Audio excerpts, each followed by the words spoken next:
నగరంలో ఈ సాయంత్రం కురిసిన భారీ వర్షానికి ప్రజలు తీవ్ర ఇబ్బందులు పడ్డారు. ఎక్కడికక్కడ వాహనాలు జామ్ అయ్యాయి. ఖైరతాబాద్ సర్కిల్ ప్రాంతం చెరువును తలపించింది. నడిచి వెళ్లేందుకు కాదు కదా, వాహనాలు వెళ్లడం కూడా కష్టంగా మారింది. వరదనీరు భారీగా నిలిచిపోవడంతో ఈ సమస్య తలెత్తింది. ఖైరతాబాద్ మెట్రో స్టేషన్లో దిగిన ప్రయాణికులు అవస్థలు పడ్డారు.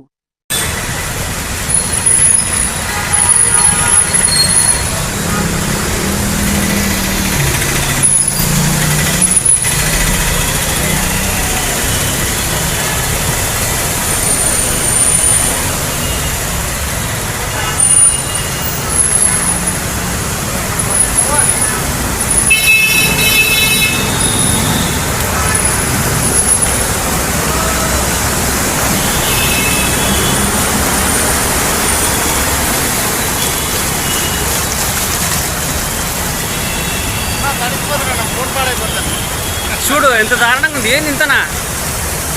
వామ్మో.